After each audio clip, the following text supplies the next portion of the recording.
Bom, continuando aí o estudo que a gente vem fazendo sobre os artrópodes, que foi tema aí da nossa último vídeo aula, referente às aulas 11 e 12, comentamos aí com vocês os aspectos principais dos indivíduos artrópodes, citamos três características que são essenciais para todo e qualquer artrópode, quais sejam: presença de apêndices articulados, daí a palavra artrópode, presença de corpo segmentado e presença de um exoesqueleto quintinoso.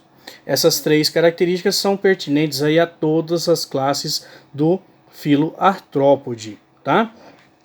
Comentamos outras coisas aí na última videoaula sobre artrópode e resolvemos aí o em classe, lembram disso? Só reafirmando com vocês nesse vídeo, se você não viu o vídeo anterior, tá? Peço que você leia, veja, né, na realidade, né, o vídeo anterior e refaça aí faça as atividades, correto? Que estão aí na página 365 da apostila 5. Ficou então a número 1 como letra B, a número 2 como letra C e a número 3 como letra C também, tá? Marquei com vocês aí os em classes, ou em casa, das tarefas mínimas da aula 11 e 12.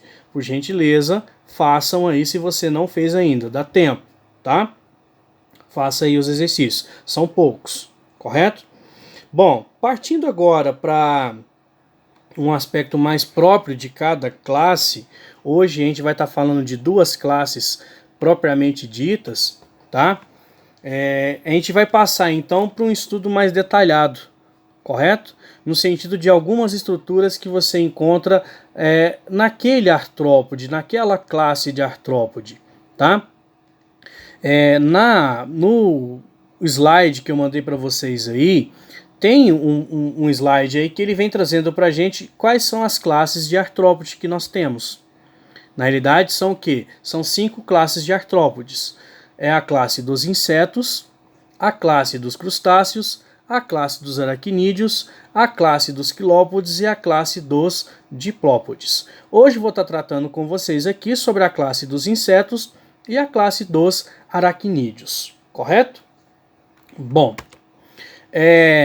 quando a gente fala de insetos, esse aí pra gente é o grupo que apresenta a maior diversidade e são aqueles, como eu já falei com vocês em outra oportunidade, que são aqueles que estão mais perto da gente, tá? Estão mais próximos de nós seres humanos. É só você lembrar: borboleta, pernilongo, barata, tá? Abelha. Então aqui dentro de insetos, nós temos insetos que têm aquela sua importância benéfica para a gente.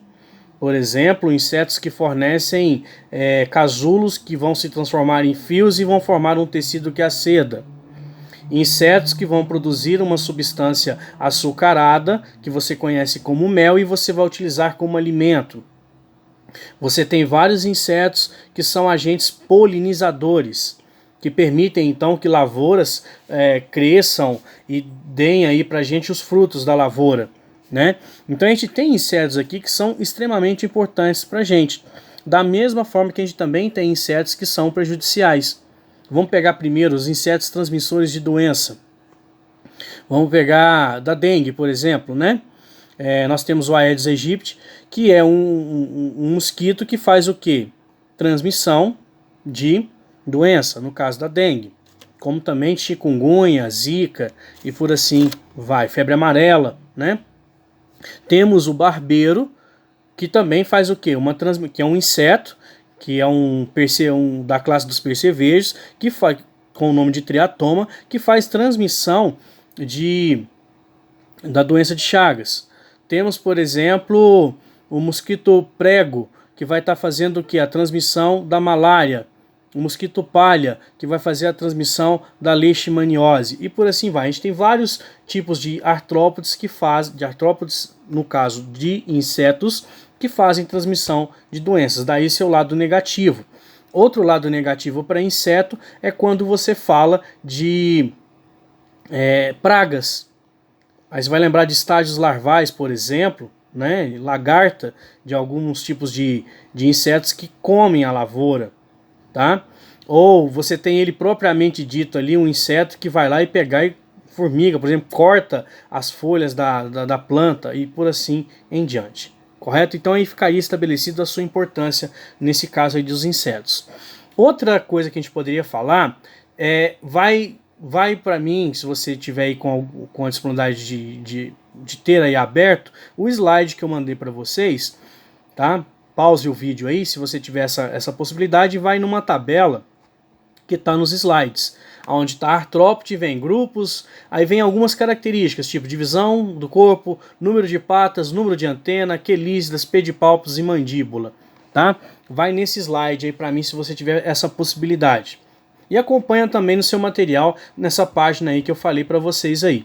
Aqui então a gente já adentra aqui também, né, a questão das aulas, igual eu falei para vocês na aula passada, aula 13 e 14, que a gente vai ficar no hino vai e vem. Entre as aulas de 11 a 14 a gente fica nesse vai e vem aí, porque é um assunto que se conecta, né? Bom, quando eu falo de insetos, a divisão corporal deles é aquela bolinha, aquelas 3 bolinhas que eu fiz para vocês, né? Tentei mostrar para vocês aquele dia, né? Onde você vai ter cabeça, tórax e abdômen. Tá? Bem definido ali, ó. Na cabeça você vai ter as estruturas sensoriais e a presença de mandíbula, que é um par de mandíbula. Em alguns insetos, essa mandíbula pode vir específica para quê? Para picar, para triturar.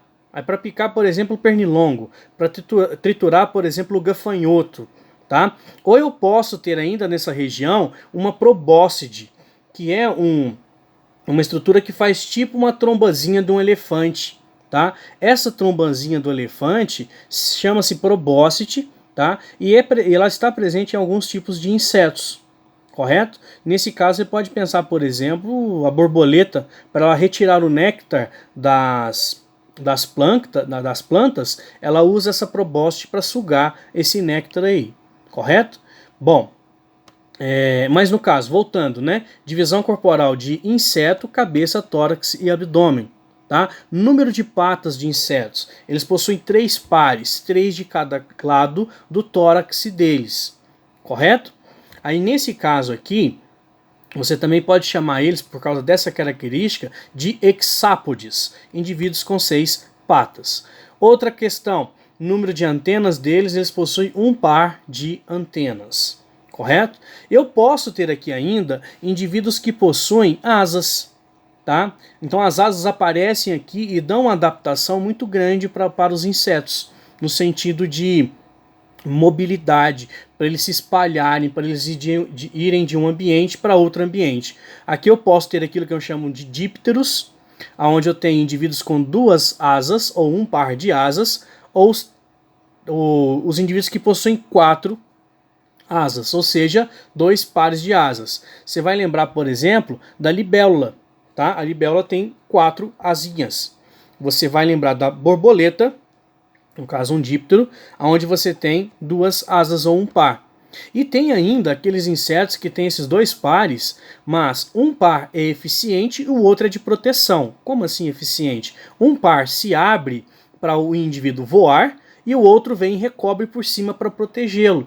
No caso do besouro, aquele trem doido que sai voando doido para um lado e para o outro, trombando nas coisas, ele tem um par de asas coreáceas, que são aquelas asas que vão por cima dele, tá? Uma casquinha dura por cima deles, e dentro existe um par de asas membranosas, que permitem eles voarem, correto?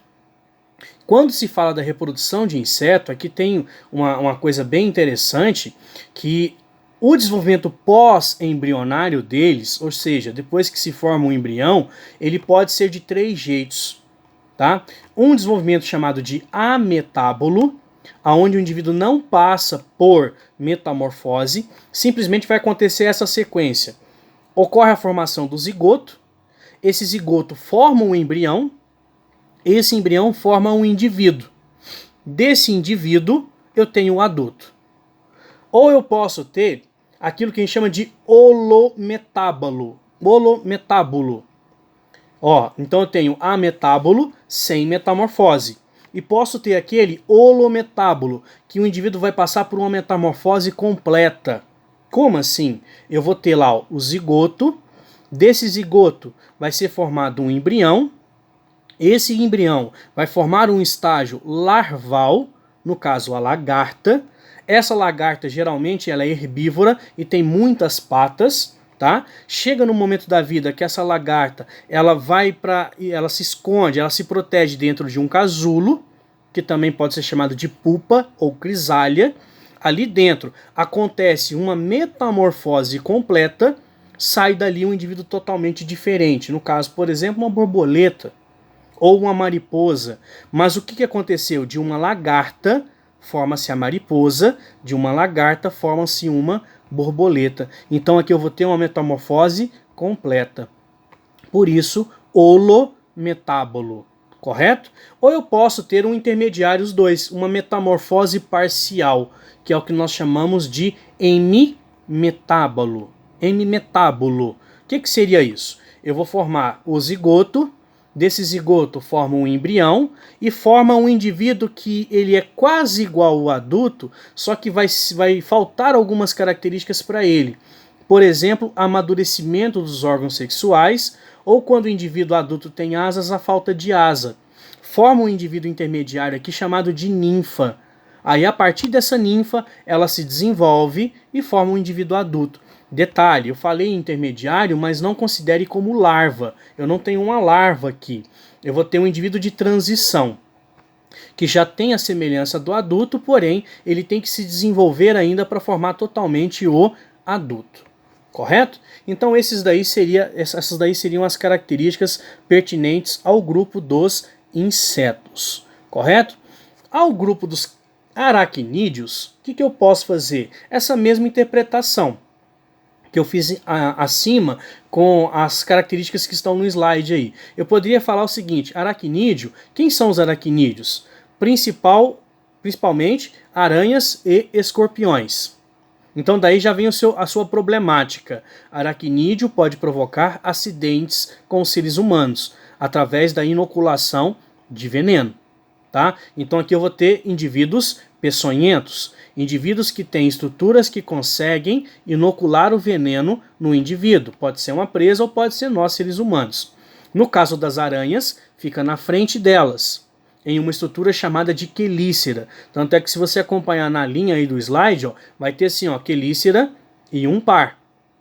Esse um par seria aquela coisinha que ela fica lá na frente e faz isso daqui, ó.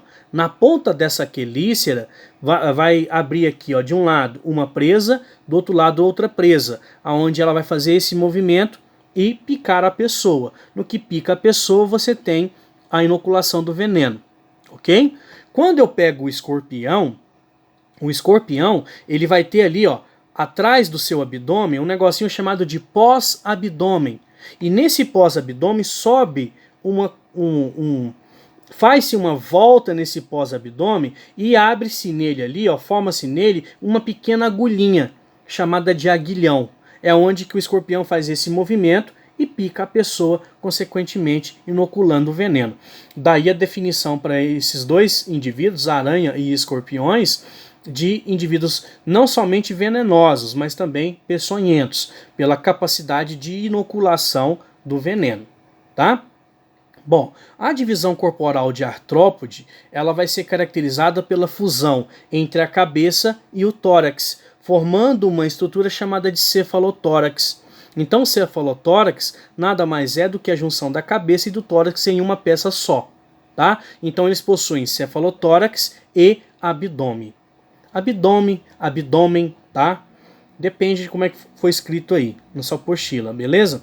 E no caso de escorpião, você tem essa possibilidade ainda de ter um pós-abdômen que vai se abrir lá, que seria aquele rabinho dele, né? Seria um rabinho, de uma forma bem mais didática para você entender, um rabinho. E na ponta desse rabinho você vai ter o aguilhão, onde ele vai inocular o veneno. Ok? Bom, número de patas. 4 pares de patas. Por gentileza, não desenhe aranhas com 3 pares de patas de cada lado. Tá? Principalmente quando for fazer Halloween, que tiver que fazer aquelas aranhinhas, aqueles trenzinhos lá, ó, não faça com 3 pares de patas de cada lado. São 4 pares de patas. É uma coisa que diferencia muito eles dos demais grupos. 4 pares de patas, ou seja, 8 patas no total. tá? Tomem cuidado. Ou você usa a expressão 4 pares, ou você usa na totalidade 8 patas. Da mesma forma lá nos insetos. Ou você fala 3 pares de patas, ou 6 patas, ok? Uma outra coisa interessante para aracnídeo é que eles não possuem antenas. Então são indivíduos desprovidos de antenas. Consequentemente, né, não tem essa estrutura. Se você pegar uma aranha, não vai ter isso. Pegar um escorpião, você não tem isso. Pegar um carrapato, você não tem isso. Pegar um ácaro, você também não acha as antenas, ok? Um par de quelícera, que eu já falei para vocês, que é aquela parte onde existe a presa, por onde ela inocula o veneno.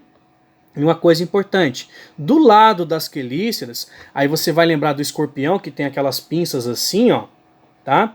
Você tem um par de segmentos chamados de pedipalpos ou simplesmente palpos, que são estruturas que permitem eles manusear as coisas, tipo alimento, capturar o alimento, ou no ato de reprodução. Tá? No caso do escorpião, ele utiliza esses pedipalpos, que é esse segmento que vai para frente do corpo deles, no caso do escorpião com aquelas pinças, tá? Onde ele vai manipular, capturar alimento, ou ele vai utilizar no ato de reprodução. As aranhas também possuem, tanto é que quando você tem alguns exemplos, igual a aranha armadeira, ela pode fazer isso daqui, ó, tipo um bote, como se fosse de cobra, para poder dar um impulso para ela poder picar a pessoa e inocular o veneno. Tá? Não é bote de cobra, gente. É só para você poder entender. Mas ela utiliza os pedipalpos como mecanismo de defesa. Tá? Essa aranha é bem comum aqui para nossa região aqui. Depois eu posso até enviar também uns slides aí que contém vários tipos de espécies de aranha. Ok? Então com isso eu fecho aqui essas duas classes, a classe dos insetos e a classe dos aracnídeos. Tá?